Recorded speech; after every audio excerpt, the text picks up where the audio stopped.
Alistair Kane, CEO of the tech leviathan Nexus Dynamics, stared at the lines of failing code on the holographic display in his office. It was a river of red, a digital hemorrhage that his army of elite engineers couldn't staunch.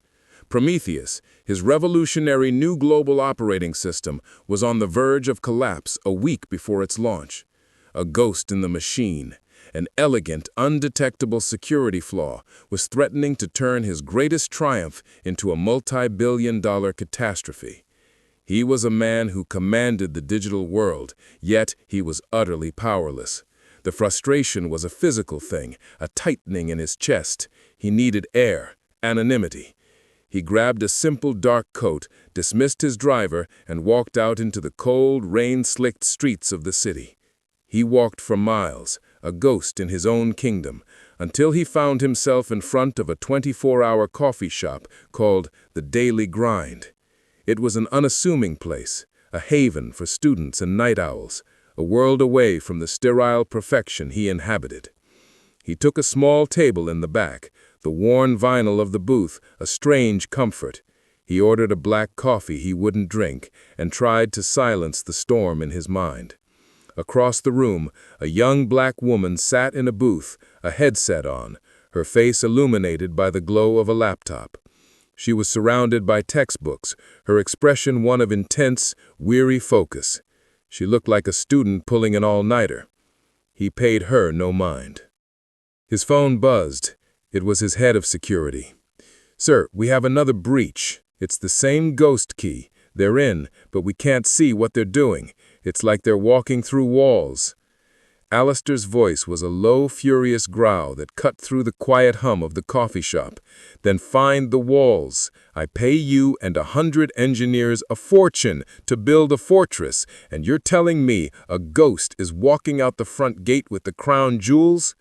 This isn't a leak. It's a design flaw. The recursive encryption is creating a blind spot. Find it." He ended the call, his hand clenching the phone. He was so engrossed in his own crisis that he didn't notice the young woman across the room had taken off her headset. Her fingers had stilled on her keyboard. She was looking directly at him, her expression unreadable. He caught her gaze and scowled, annoyed by the intrusion. He saw a nobody, a student eavesdropping on a conversation far beyond her comprehension. He turned away, dismissing her entirely.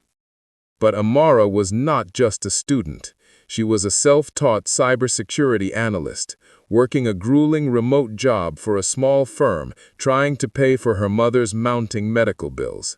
She was also, in the anonymous world of the dark web, a legend, a white-hat hacker known only as Nyx, a digital phantom who had once, on a dare, dismantled the most complex cybersecurity challenge ever devised.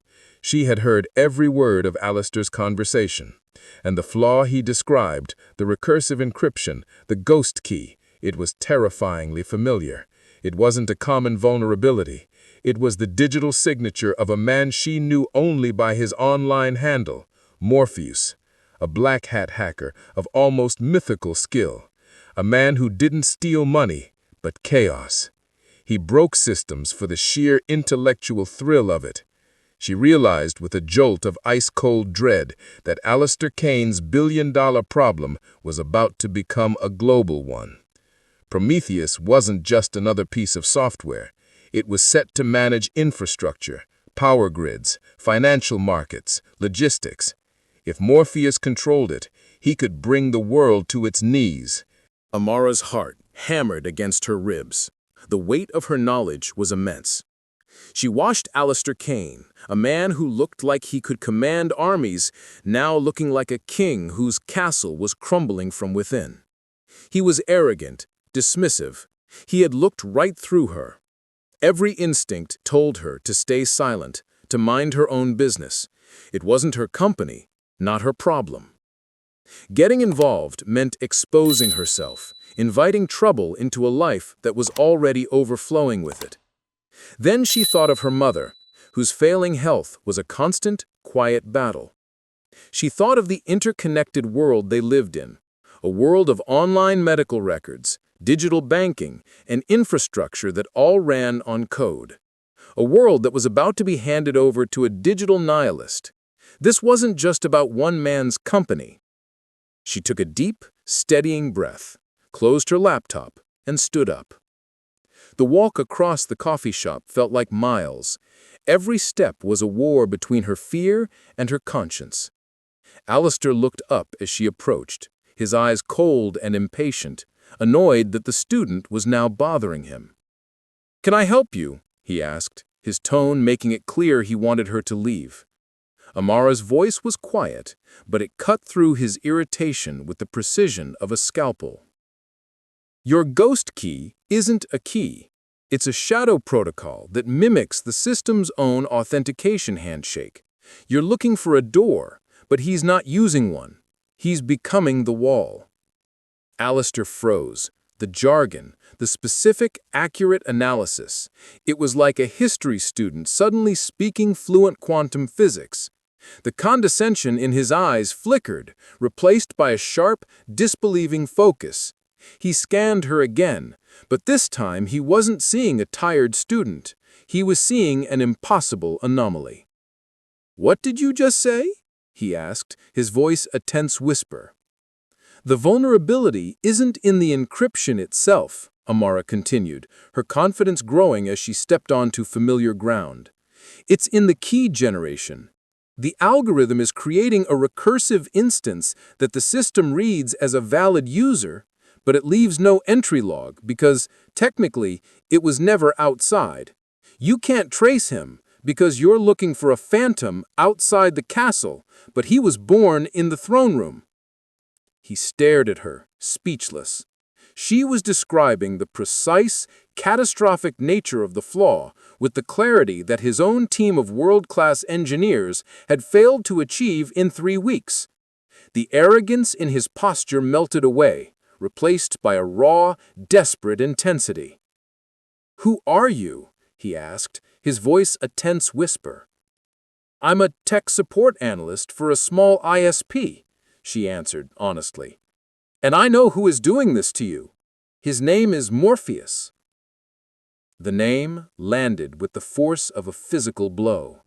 Alistair knew the name. Everyone in the high-stakes world of cybersecurity knew it.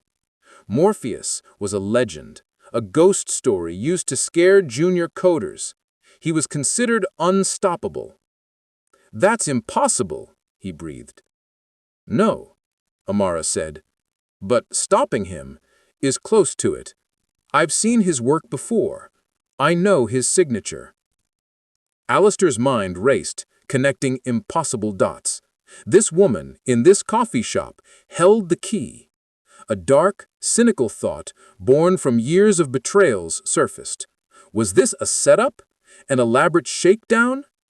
"What do you want?" he asked, his voice hardening again, reverting to the transactional language he understood. "Money? A job? Name your price." A flicker of disappointment, of hurt, crossed Amara's face. She had offered him a lifeline, and he assumed it came with an invoice. "What I want, Mr. Kane, is for you to stop a man who is about to hold the world hostage. What I want is for you to look at me and see a person who is trying to help, not an asset to be acquired." The rebuke was quiet, but it hit him harder than any boardroom insult. She wasn't negotiating. She was challenging his entire worldview. He had come here seeking truth and had been offered it by the one person he had deemed utterly irrelevant. The irony was as bitter as the cold coffee on his table. Alistair Kane was a man who processed the world through data and logic. Emotions were variables to be managed, not trusted. But Amara's quiet dignity, her refusal to be categorized by his transactional worldview, was a data point he couldn't ignore. He saw the truth in her eyes, and with it, the terrifying scope of his own failure. "I apologize," he said, the words feeling foreign and stiff on his tongue. "You are right. I was dismissive." He leaned forward, the desperation returning, but this time it was tempered with a grudging respect. "Can you stop him?" "I can try," Amara replied, But not from here. I need access to your source code. I need to see the architecture of Prometheus itself. The request was audacious. The Prometheus source code was the most valuable, most heavily guarded asset in his entire empire. Handing it over to a stranger from a coffee shop was an act of corporate insanity. His entire security team, his board of directors, they would think he had lost his mind. But his team of experts was failing. The clock was ticking. Insanity, he realized, was doing the same thing over and over and expecting a different result. "Come with me," he said, standing up abruptly. The ride to the Nexus Dynamics Tower was a silent, tense journey through the sleeping city. Amara sat in the plush leather interior of his Maybach, her worn backpack on her lap, a stark contrast to the opulent surroundings. She looked out at the city lights, her city, and felt the weight of what she was about to do settle upon her. The headquarters was a ghost town, the only signs of life coming from the 50th floor, the Prometheus War Room. They walked into a scene of controlled chaos. A dozen of the world's brightest engineers were hunched over their terminals, their faces pale with exhaustion and failure.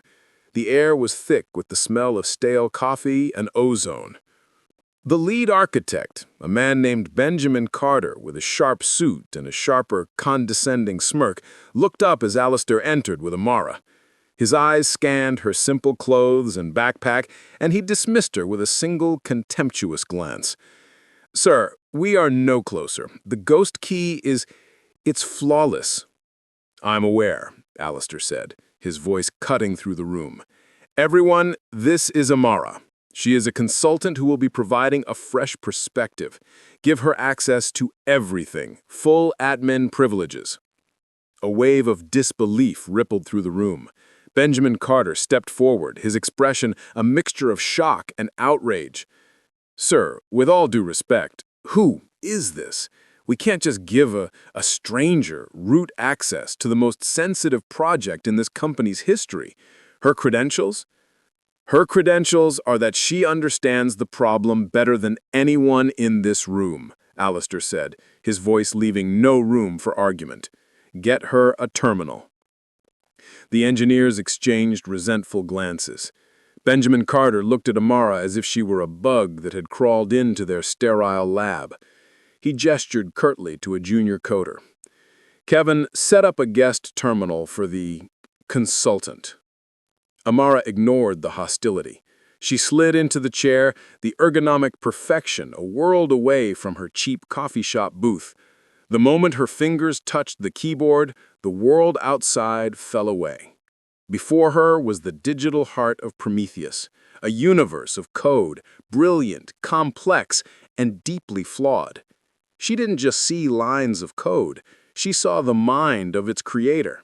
And she saw the elegant, deadly signature of Morpheus woven into its very DNA. She began to type, her fingers a blur.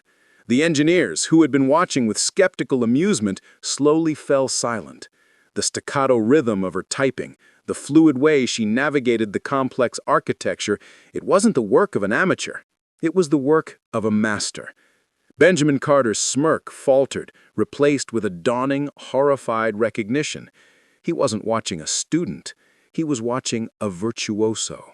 For 3 hours, the only sound in the war room was the quiet hum of the servers and the relentless, rhythmic clicking of Amara's keyboard. She moved through the Prometheus code like a phantom, her mind and fingers in perfect sync. The engineers stood behind her, their initial resentment replaced by a silent, growing awe. They were watching a level of coding that was almost an art form. She wasn't just debugging, she was performing digital surgery. "There," she said finally, her voice quiet but firm. She pointed to a section of the screen, a block of code so fundamental, so foundational, that no one had thought to question it. "It's here. It's not a flaw. It's a feature." She explained it in terms they could all understand. Morpheus hadn't broken into their system. He had been there from the beginning. Years ago, he had contributed a small, elegant piece of open-source code for a memory management protocol. It had been tested by the entire tech community, declared safe, and adopted by thousands of companies, including Nexus Dynamics, as a foundational building block of their new system. "But he built a backdoor into it?" Benjamin Carter asked, his voice laced with disbelief. "No," Amara said, shaking her head. "That's too crude for him. It's not a backdoor, it's a key. He didn't build a way in. He built the lock, and he was the only one who knew how to turn the key. The recursive encryption you built on top of it, the very thing you thought was your greatest strength, is what activates it. You built the perfect weapon, and he provided the trigger." The simplicity and sheer breathtaking arrogance of Morpheus's plan left the room speechless. He had played a long game, planting a seed years ago, knowing that one day someone would build a cathedral on top of it, a cathedral he could enter at will. "Can you close it?" Alistair asked, his voice tense. "Close it?" Amara said with a small, dangerous smile. "No. If we close it, he'll know we're on to him. He'll burn the system down out of spite. We're going to use it. We're going to set a trap. He thinks he's the ghost in your machine. We're going to hunt him." What followed was a masterclass in cybersecurity warfare. Guided by Amara, the team worked with a feverish intensity. They didn't try to patch the vulnerability. Instead, they built a digital cage around it, a sandbox disguised as the system's core. They would let Morpheus in, let him think he had control, while they traced his signal back to its source. It was a high-stakes gamble. If they made a single mistake, he would spot the trap and unleash chaos. As the sun began to rise, casting long shadows across the city, the trap was set. Now, all they could do was wait. Alistair stood beside Amara, the two of them watching the main monitor, a silent map of the global network.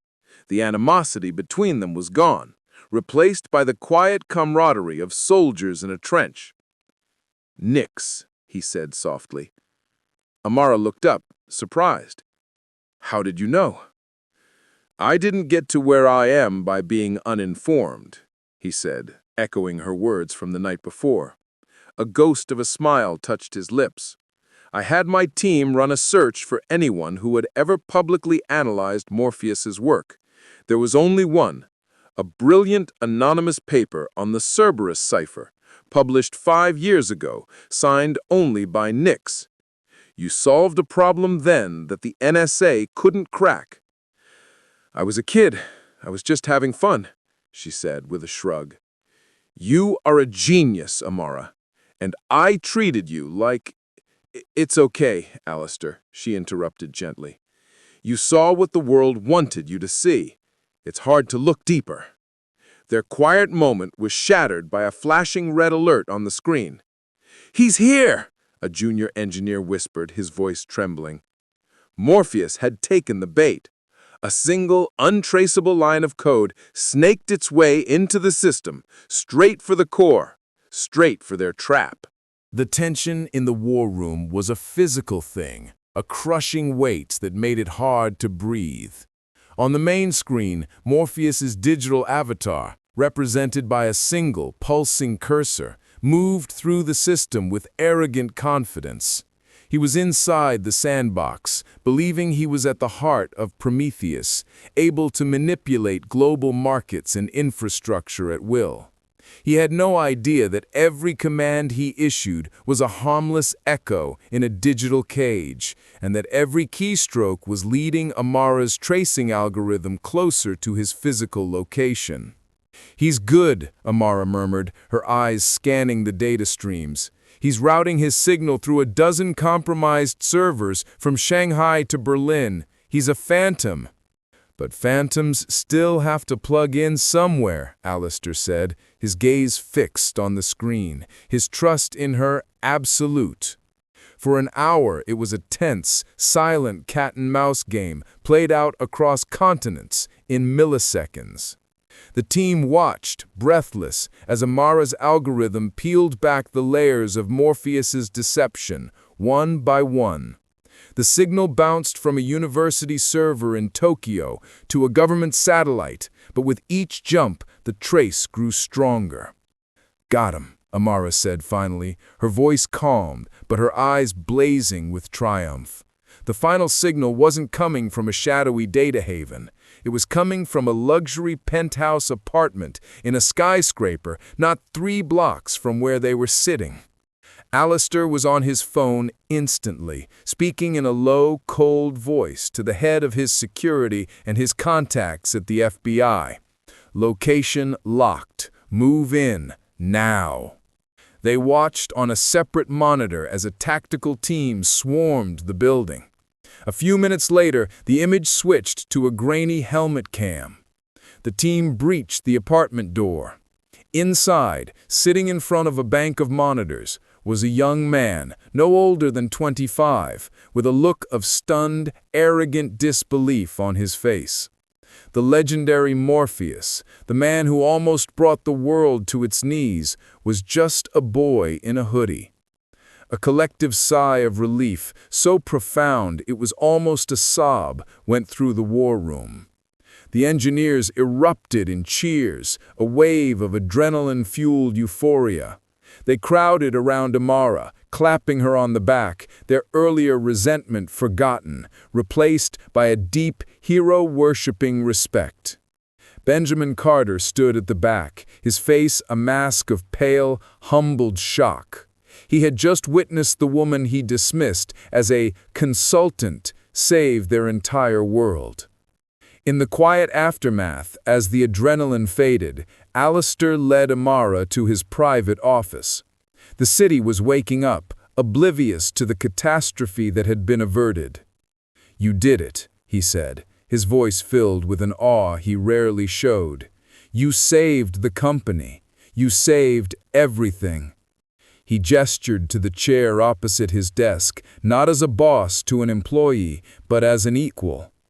"I owe you a debt that I can never fully repay, but I am going to try." He slid a folder across the polished desk. It was a contract. "This is an offer to head up Nexus Dynamics' new cybersecurity division, not just as an employee, Amara, as a full partner. It includes a 10% equity stake in the company." Amara looked at the folder, her mind struggling to comprehend the scale of what was happening. A week ago, she was worried about making rent. Now she was being offered a fortune that would make her one of the wealthiest women in the country. "But that's not the real offer," Alistair continued, his expression serious. "The money is just a tool. The real offer is a chance to change the world. You said it yourself, it's hard to look deeper. I need someone to force me, to force this company to always look deeper. I don't just need your skill, Amara.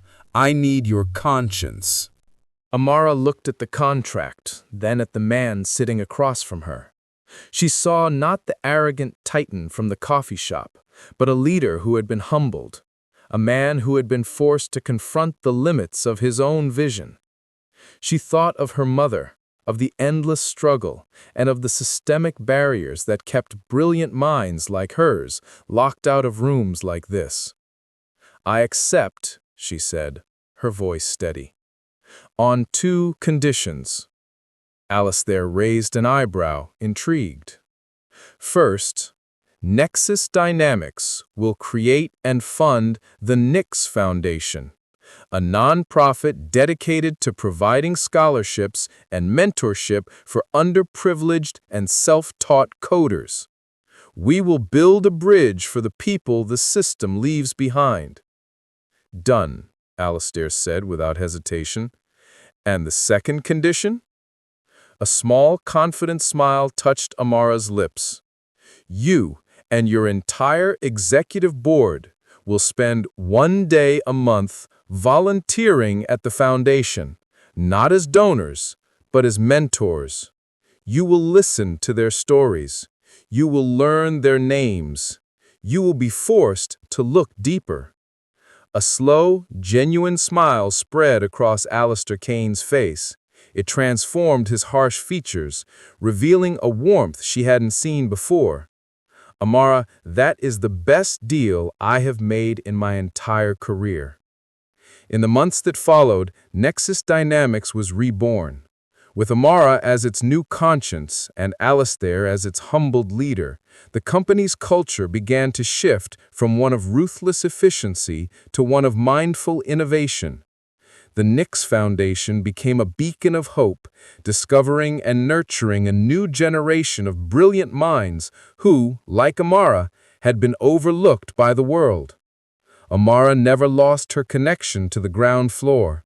She still frequented the daily grind, not as a desperate student, but as a mentor, her laptop open, always ready to help a struggling coder, always ready to listen to the stories.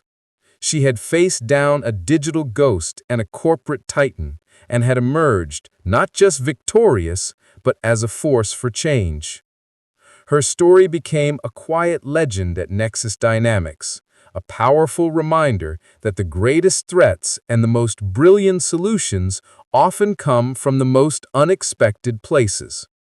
It was a story that proved that a person's worth is not defined by their title or their clothes, but by their courage, their character, and their willingness to speak truth to power, even when their voice is shaking.